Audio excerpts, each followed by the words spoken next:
Alors, je m'en vais lire le texte qui constitue notre thème de méditation ce jour ici, celui d'Ésaïe chapitre 54, le verset 10. Ésaïe 54, le verset 10.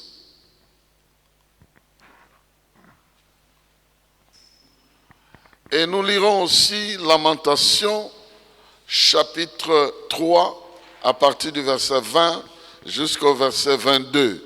Ce sont les deux textes qui vont nous servir de méditation aujourd'hui. Le premier, dans la Bible du Semeur, il est dit ceci, Ésaïe chapitre 54, verset 10. « Même si les montagnes se mettaient à partir, même si les collines venaient à chanceler, mon amour envers toi ne partira jamais, mon alliance de paix ne chancelera pas, déclare l'Éternel, rempli de tendresse pour toi. » Amen.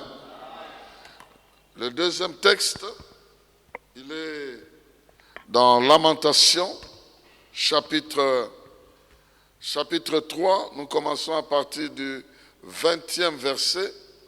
J'ai ici la Bible de français courant. Il est écrit « Je n'en peux rien, je n'en peux rien oublier et je reste accablé. Mais voici ce que je veux me rappeler. Voici ma raison d'espérer. Les bontés du Seigneur ne sont pas épuisées. Il n'est pas au bout de son amour. Sa bonté se renouvelle chaque matin. Que ta fidélité est grande, Seigneur. Je le dis, le Seigneur est mon trésor. Voilà pourquoi j'espère en lui. Quelqu'un peut dire encore Amen? Très bien. Amen.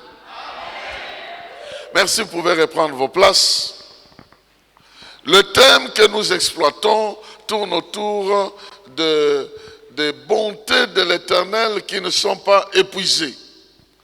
Et aujourd'hui, j'aimerais aussi me joindre à ceux qui ont parlé avant, et je vais parler des bonnes choses qui durent éternellement. C'est le contraire de ce que le monde dit. Le monde a souvent l'habitude de dire les bonnes choses ne durent pas. Non. Ça c'est pour eux. Chez nous, nous avons des bonnes choses qui durent éternellement. Et parmi ces bonnes choses, la compassion de Dieu qui dure éternellement. Et je viens te dire que dans ce monde, même s'il y a des bonnes choses qui ne durent pas, il existe d'excellentes choses qui durent éternellement.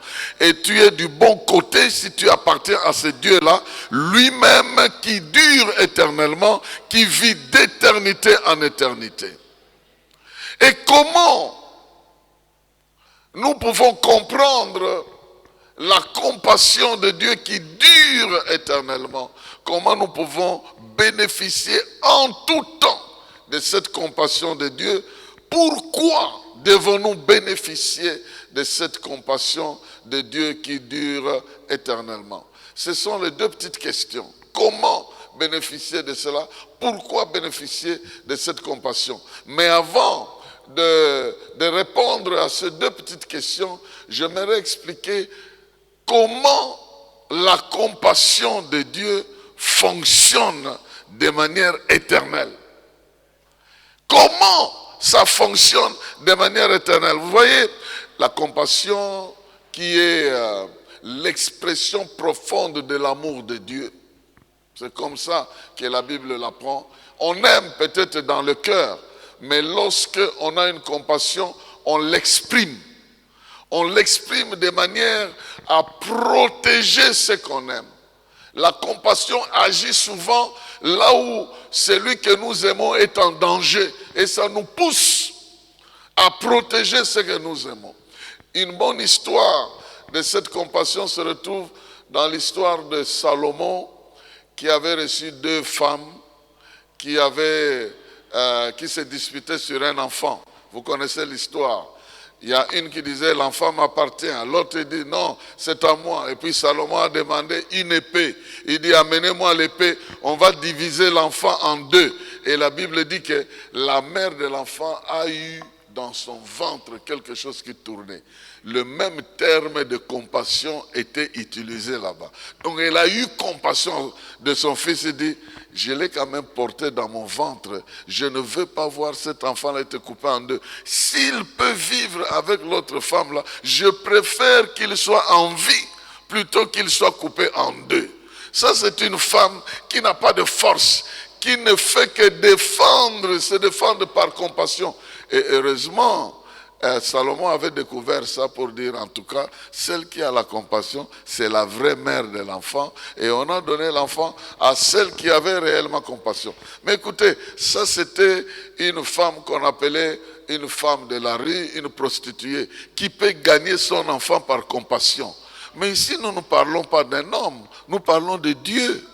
Nous parlons de Dieu qui est compatissant, qui doit se battre pour te protéger contre vents et marées.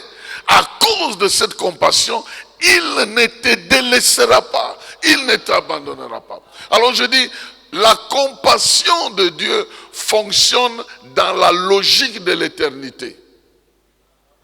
La compassion de Dieu ne fonctionne pas dans une logique humaine. Ça fonctionne dans la logique de l'éternité. Qu'est-ce que j'appelle logique de l'éternité? Pour comprendre la logique de l'éternité, il faut comprendre comment nous, en tant qu'humains, nous aimons dans le temps. Ce que nous avons naît dans le temps et meurt dans le temps. Mon amour envers mes enfants ou ma femme est né un jour. Et il peut aussi disparaître un jour. La pitié que nous avons des gens naît quand nous voyons les gens dans le malheur. Il y a un sentiment de pitié qui naît, ça vient. Et ça peut partir aussi. Mais chez Dieu, ça ne vient pas. Ça existe avec lui. Qu'il y ait une occasion ou non, il est compatissant. Qu'il te rencontre ou non, que tu sois bon aujourd'hui ou mauvais demain, ça n'a rien à voir. Il t'aime parce qu'il est amour. Donc il n'y a rien qui commence chez lui. Tout est avec lui de par son être. Chez nous, nous récoltons ces qualités-là au fur et à mesure que nous vivons. Nous avons pitié de quelqu'un et quand nous rencontrons que c'est un aventurier, on l'abandonne. Vous voyez, il y a des films qui montrent que quelqu'un est malicieusement assis sur une chaise roulante en train de demander, et dès qu'il y a un événement là, un danger, on le voit se lever et il fuit. Prochainement, on ne va plus l'aider parce qu'on trouve qu'il est un aventurier. Notre amour naît et notre amour disparaît. Notre pitié vient et notre pitié disparaît. Exactement comme les montagnes.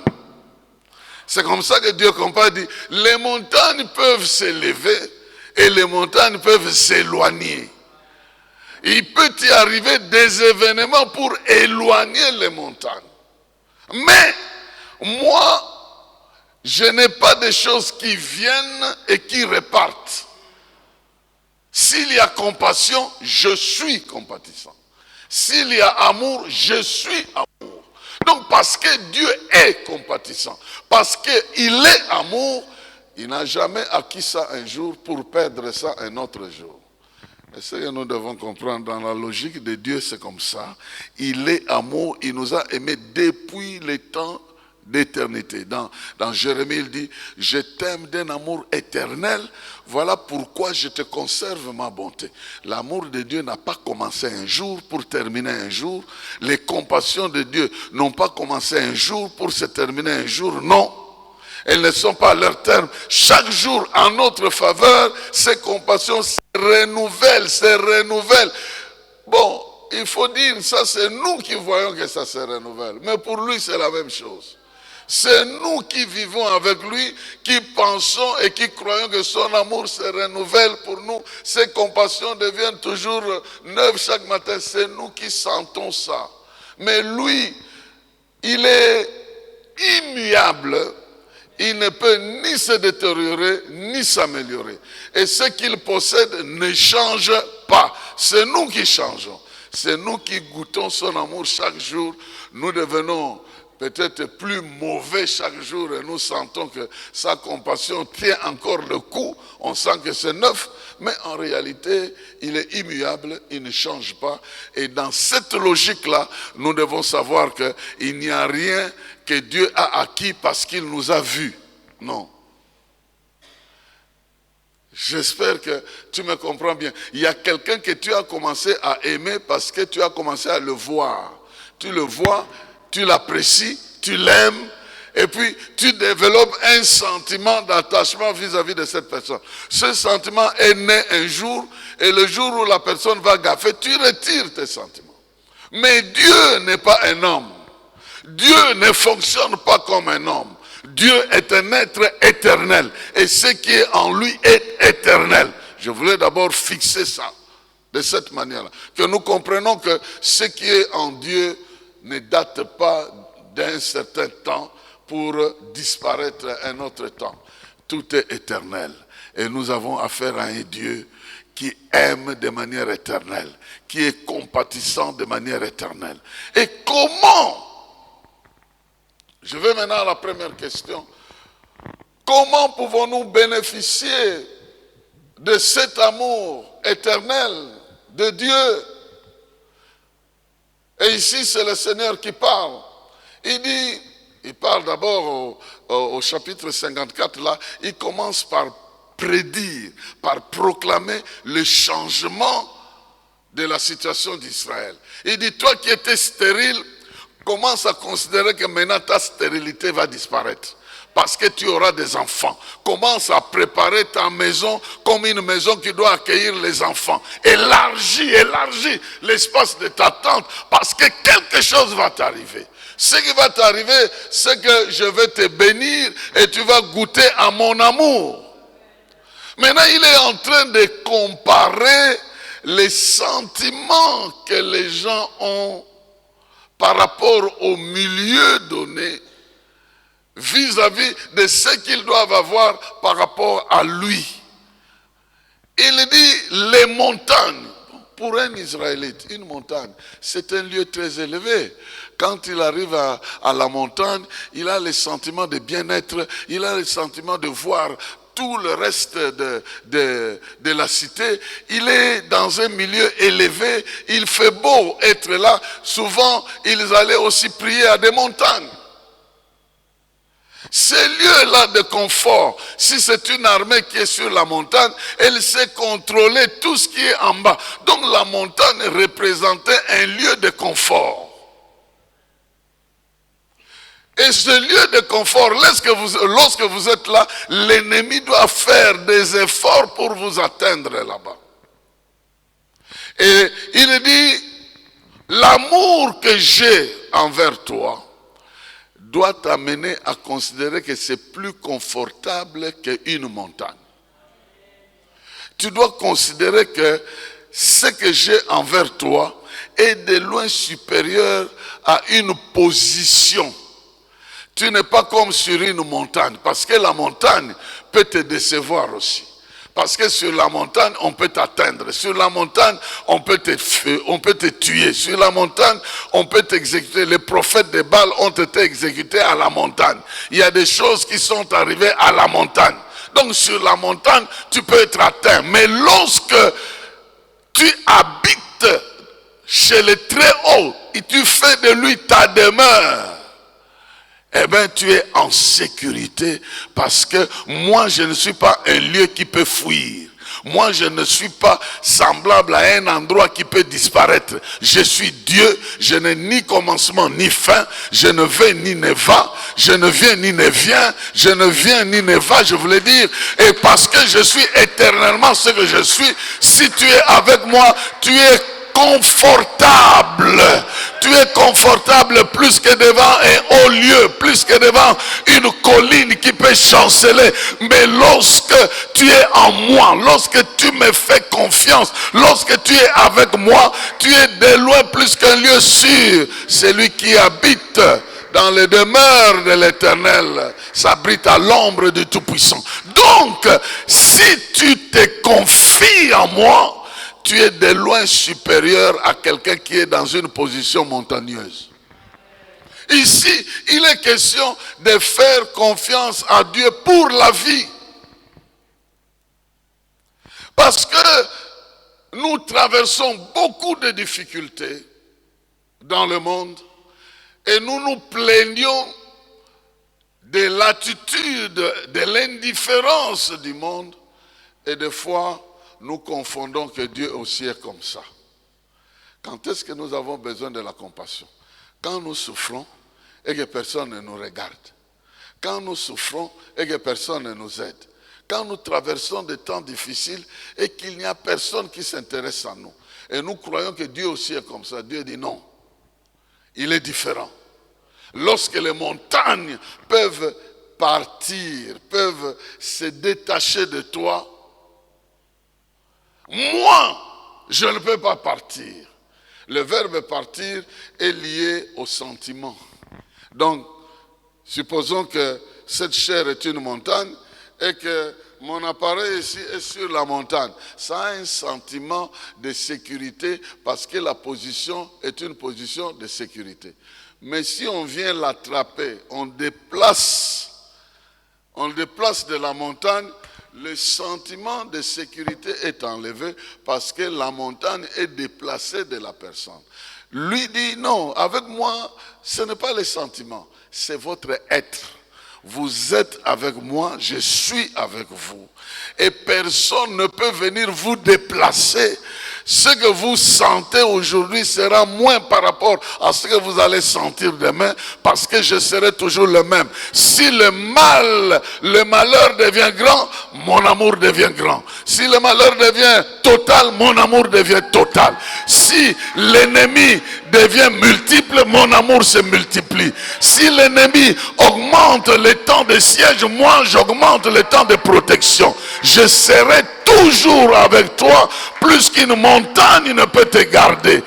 Oh bien-aimé dans le Seigneur, la première chose que nous faisons pour bénéficier, c'est de faire confiance en Dieu en dehors de ce que nous sentons, en dehors de ce que nous voyons. Mais nous devons vivre par la foi, croyant que ce qu'il a dit, il va le faire. Même si le monde n'a pas pitié de nous, lui a pitié de nous. Même si nous ne sentons pas qu'il a pitié de nous, nous devons croire qu'il a pitié de nous et qu'il ne nous laissera pas entre les mains de n'importe qui. Et si il a quitté le ciel pour venir nous chercher, nous n'étions pas meilleurs. Et la Bible dit que quelqu'un peut mourir pour quelqu'un de bien. Mais Dieu a démontré son amour envers nous, de sorte que lorsque nous étions encore des pécheurs, il est venu mourir pour nous. Donc, il a démontré son amour et ses compassions sans que nous soyons qualifiés pour être aimés. Mais nous avions un problème qui nécessitait que sa compassion vienne nous attraper là-bas. La compassion, en français, c'est un terme qui vient de l'anglais, en fait, qui est composé de deux mots. Cum patire. Cum patire. Cum veut dire avec. Patire veut dire souffrir. Donc c'est de souffrir avec. D'ailleurs, les patients, les malades à l'hôpital, on l'appelle les patients. Donc, quand Dieu a compassion de nous, il connaît nos problèmes, il vient s'associer à nous pour se mettre à notre niveau. Mais comme lui ne peut pas souffrir longtemps, il va nous sortir de là parce que sa capacité, ce n'est pas seulement d'avoir pitié, mais de sortir quelqu'un à cause de la pitié. Donc la première chose, nous devons lui faire confiance et croire que ces compassions ne seront jamais, jamais, jamais alors à leur terme. Elles vont toujours être à notre disposition. Mets ça dans ta tête. Tu n'as pas besoin de tourner les regards là où on te hait, de chercher qui doit t'aimer. Il y en a un qui t'aime en permanence. Il ne t'abandonnera pas. Tout le monde peut t'oublier, lui ne t'oubliera pas. L'amour de tout le monde peut faire défaut, son amour ne fera jamais défaut. La deuxième chose, c'est que les compassions de Dieu sont comme une usine capable de fabriquer n'importe quel soutien à n'importe quel moment, de n'importe quelle manière. Lorsque une maman qui aime son enfant voit son enfant souffrir, en tout cas s'il faut, si cette souffrance est liée à la faim, elle va tout faire pour lui donner quelque chose. Si c'est lié à la maladie, elle va tout faire pour soigner son enfant. Dieu, ses compassions trouveront des solutions pour toi à tout instant. Nous avons le récit, que je ne vais pas lire ici, le récit de la multiplication des pains. Jésus a nourri 5000 personnes simplement parce qu'il avait pitié d'eux. Il a posé la question à ses disciples, ils sont nombreux comme ça. Est-ce que vous pouvez leur donner à manger? Il dit non, on ne trouvera même pas. Renvoie la foule. Jésus dit non, je ne peux pas renvoyer la foule parce que si je la renvoie, elle risque de mourir en cours de route, de faim. Ils sont venus ici pour me suivre. Et je peux leur donner à manger. Oh, je prie que Dieu, par ses compassions, te trouve la solution. Les hommes de ce monde peuvent être limités. Les compassions de Dieu trouveront la solution. Même s'il faut un miracle pour toi, il le fera.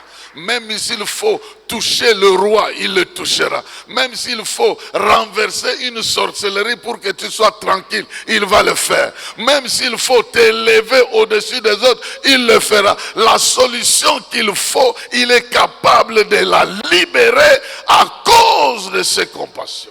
Les compassions de Dieu envers toi trouveront toutes les solutions dont tu auras besoin à chaque instant parce que tu vis dans la foi à ce Dieu-là.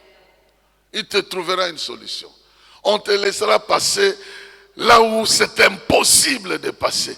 Tu vas t'en sortir là où c'est difficile de t'en sortir. Tu trouveras une solution là où les gens sont désespérés parce qu'ils t'aiment, parce qu'il a un amour qu'il conserve pour toi. Lorsque les montagnes, lorsque les collines, les choses qui sont solides peuvent bousculer, lui ne peut pas être chancelé. Parce qu'il est différent de ce qu'il a créé. Et ce que nous devons savoir, c'est que son amour, sa compassion vient trouver des solutions en notre faveur et ça trouvera toujours des solutions. Parce qu'il t'aime, il te gardera. Parce qu'il t'aime, il te nourrira. Parce qu'il t'aime, il te protégera. Parce qu'il t'aime, il avancera avec toi. Parce qu'il t'aime, il t'élèvera. Parce qu'il t'aime, il te distinguera. Parce qu'il t'aime, il te bénira. Parce qu'il t'aime, il multipliera tes bénédictions. Parce qu'il t'aime, il ne manquera pas de prouver aux autres qu'il t'aime. Parce qu'il t'aime, il fera de sorte que là où les gens échouent, tu réussisses. Parce qu'il t'aime, il te fera passer par là où tout le monde passe mais se bloque, mais il te fera dépasser les limites. Parce qu'il t'aime. C'est l'amour de Dieu qui fabrique ces solutions pour nous. Je n'ai jamais eu de soucis au-delà de ce que je peux faire parce que je sais que l'amour de Dieu peut nous fabriquer des réponses parce qu'il nous aime.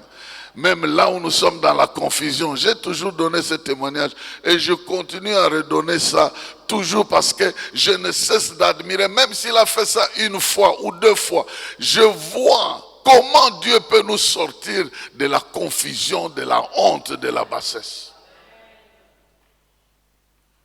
Le premier jour où j'arrive à Washington, j'entre dans un taxi, je perds la référence de l'hôtel où je dois aller. Maintenant, le taximan me pose la question, tu vas où? Je lui dis, va, avance. Entre-temps, je ne sais pas où je vais. J'ai perdu l'adresse de cet hôtel-là. Et c'est la première fois que j'arrive dans une grande ville. Imaginez, vous entrez dans un taxi à l'aéroport d'Njili. On vous demande, vous allez où vous ne savez pas. C'est la première fois que vous arrivez à Kinshasa. Dieu est bon. Je vais poser la question à l'Esprit de Dieu. Il dit, je fais quoi? Il me dit, regarde la minuterie. Il y avait comme une montre là qui indiquait le montant que je devais payer. Il dit, regarde cette minuterie. Dès que ça arrive à 50, tu t'arrêtes là. En paix. Where are you going? Hey, où est-ce que tu vas, monsieur? Dites-moi un peu pour que je m'arrange. J'ai dit, avance seulement. Mais dis-moi, parce que c'est des boulevards et des boulevards, il y a un endroit où je dois sortir. Tu ne peux pas me surprendre comme ça, il faut me dire, je dis avance. Il s'arrête. C'est un Ouest-Africain. Il dit, je vois que tu viens pour la première fois. Ici, on ne vient pas comme ça. Ici, on ne va pas à un endroit, comme ça. Ici, hôtel ne reçoit pas comme ça. Je dis, où est ton problème? Rentre, conduis-moi. Et mes yeux étaient toujours 30, 35, 20, 40. Dès que j'ai vu que 50 va arriver, je commence à regarder tout autour là. J'ai vu des hôtels à côté, je dis, je vais descendre à cet hôtel-là. 50, on est sorti de la chaussée, on arrive, il me prend, il me tire à côté. Il me dit, tu vas faire la honte, hein? Ici, je te vois dans les yeux que tu n'es jamais arrivé ici et c'est la première fois. Tu vas faire la honte. Je lui dis, suis-moi. Je vais devant la dame qui était à l'hôtel là. Je me présente, je dis, qu'est-ce que je peux faire pour toi? Je dis, je m'appelle tel, elle tape. Il dit, vous êtes logé ici. Vous êtes logé ici et puis vous pouvez amener vos histoires. Le gars me sort. Il était musulman. Il me sort et dit, dis-moi bien, tu n'es pas un ange? Tu n'es pas un ange? Je dis non. Et pourtant, me garde, moi je ne suis pas un ange, mais eux me gardent. J'appartiens à Jésus-Christ de Nazareth. Il a eu simplement pitié de moi pour que je ne traîne pas dans les rues et il m'a montré là où je devais partir, par pitié. Que le Seigneur te regarde. Que là où tu penses que tu es fini, que les compassions de Dieu te ramassent là-bas et t'amènent là où tu dois aller. Ta destinée est grande. Le monde est en train de te tromper. Le monde est en train de te faire voir le mauvais côté. Mais il y a aussi le bon côté. Il y a aussi le côté que Dieu a déjà préparé pour toi. Tu vas traverser cette année avec les compassions de Dieu qui va t'amener. Les fêtes ne seront plus comme dans le temps. La situation de ta vie va changer parce que les compassions vont trouver des solutions pour ta vie. À manger, à boire, la sécurité. Tu passeras 2023, 2024 en train de crier que cette fois-ci, Dieu a eu pitié de moi. Dieu a changé mes conditions. Dieu est arrivé au bon moment dans ma vie. Sinon, j'allais passer comme par le passé. Et pourquoi? Je vais répondre rapidement à cette question-là. Et nous allons terminer. Pourquoi, en fait, Dieu veut nous montrer ses compassions? Pourquoi?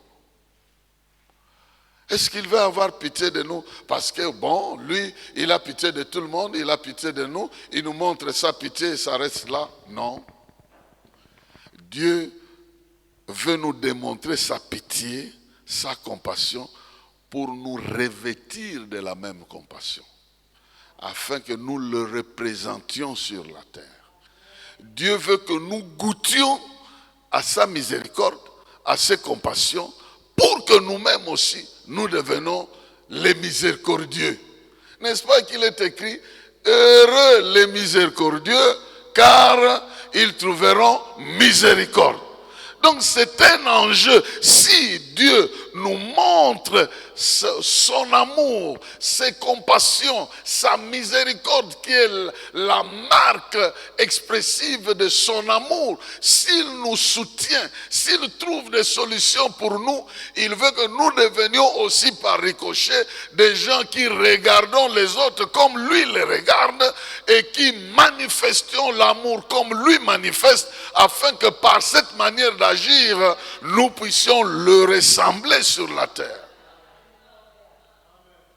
Vous imaginez, quand vous lisez le psaume 136, On vous dit, louez l'Éternel, car sa miséricorde durera toujours. Et louez l'Éternel, sa miséricorde durera. Il a ouvert la mer rouge, sa miséricorde durera toujours. Il a protégé Israël, sa miséricorde durera. Il a tué les grands rois, sa miséricorde durera toujours. Cette miséricorde-là qui durera toujours, quand il te la démontre, tu la rêves aussi. Tu la reçois aussi. Toi aussi, tu deviens comme un petit éternel dans la vie des gens. Tu deviens comme un Dieu par rapport à Pharaon. Tu deviens comme un Dieu par rapport à la famille. De la même manière qu'il agit au ciel, de la même manière tu agis sur terre. Si sur terre il y a des menaces, à cause de la pitié que tu as, tu vas invoquer la puissance de Dieu et cette force interviendra. Il veut que tu sois son réplique sur la terre afin que sa miséricorde dans le ciel ait un passage par lequel les gens peuvent rencontrer ça.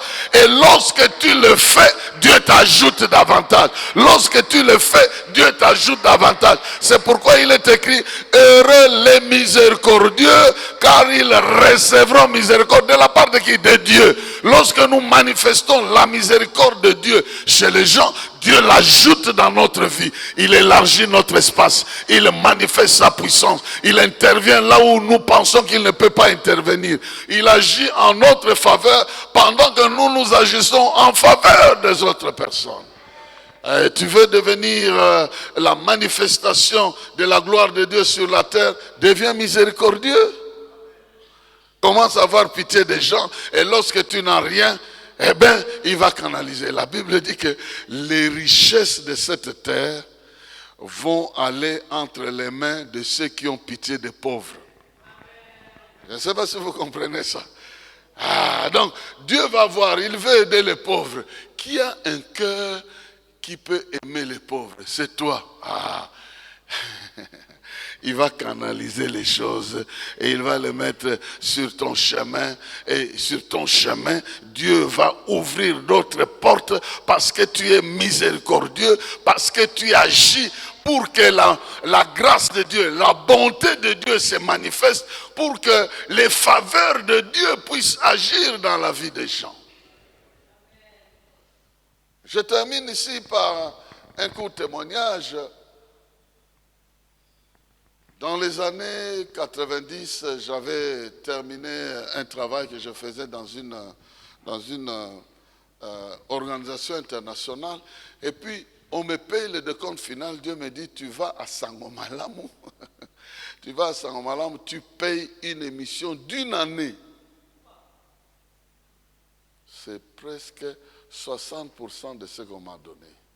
Je vais à Sangomalamu, je paye une année d'émission, parole d'encouragement.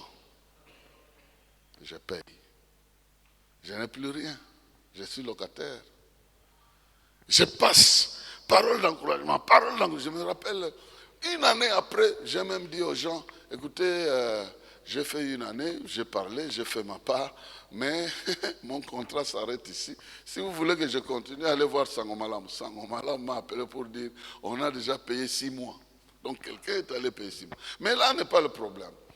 On m'invite aux États-Unis, j'arrive par Washington toujours, j'arrive là-bas, on me refuse le visa du Canada. Et une sœur qui m'a accueilli m'amène chez elle et dit, bon, on t'a refusé le visa, maintenant tu fais quoi? J'ai dit, maintenant je vais voir comment retourner à Kinshasa parce que je n'ai pas prévu rester ici. Pendant qu'on était en train de parler avec elle, une dame entre, une de ses amies vient la voir. Ce frère est ici chez toi. Il dit, oui, mais tu sais que je suis venu en Amérique ici à cause de ces prédications. Est-ce que tu peux permettre que je sorte un peu avec le frère? Il dit, oui, vous pouvez partir. Dans la voiture, on arrive en ville. Frère, vous avez quelle taille? Elle entre dans un magasin, prend costume 1, prend costume 2, prend... Moi, je regarde quand elle paye 6500. Je dis, oh, 6500. Costume 6500. Et j'avais $20 en poche. Je dis, si elle savait. Je rentre avec costume, 6500 de costumes. Bien sûr que j'ai la joie d'avoir les habits, mais j'ai le regret, j'aurais voulu avoir autre chose à la place. Est-ce qu'on vous a jamais donné un don, vous aurez voulu autre chose? C'était ça exactement. Dès que je suis rentré, la sœur qui était là dit, quoi? Tu veux me voler la bénédiction dans ma maison? Sortons. On est encore sortis. Est-ce que tu as un compte bancaire? J'ai commencé à rigoler. Tu n'as pas un compte en Amérique? J'ai dit en Amérique. Donne-moi ton passeport, on donne le passeport. Tu peux lui ouvrir un compte, un compte. Verse $35 000 dans son compte. J'ai commencé à sentir des fourmillements dans le compte. Vous imaginez, en un seul jour, la miséricorde de Dieu va m'attraper pour régler des problèmes que j'avais ici, pour lesquels je ne savais pas comment j'allais résoudre.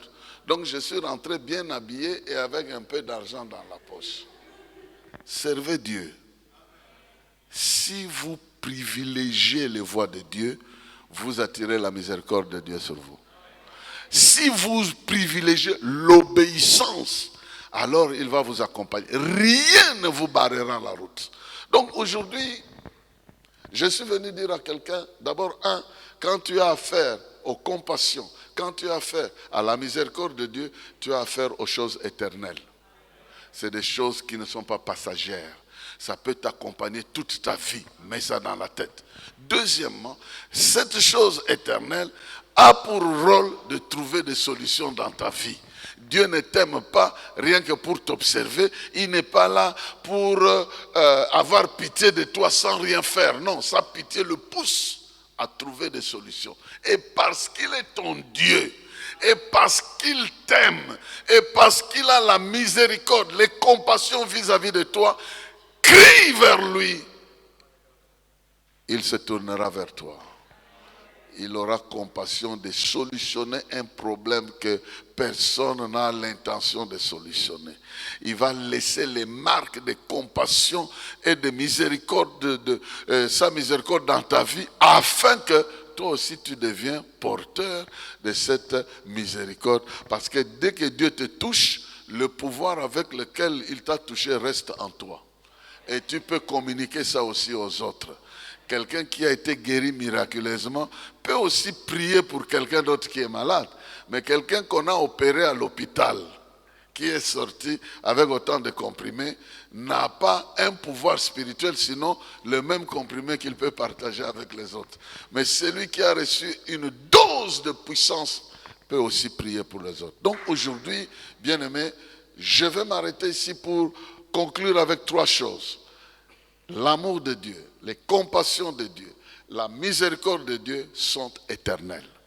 C'est des valeurs éternelles qui peuvent nous accompagner toute notre vie. Comme il est écrit, le bonheur et la grâce m'accompagneront tous les lundis, sauf le mardi et le mercredi. Ça reviendra le jeudi. C'est pas ça. Tous les jours, qu'il en soit ainsi. Et même si Dieu viendra t'accompagner tous les jours, c'est pour trouver des solutions dans ta vie. Et s'il te donne les solutions, c'est pour que toi aussi tu deviennes homme solution, femme solution pour d'autres personnes. Que Dieu bénisse sa parole.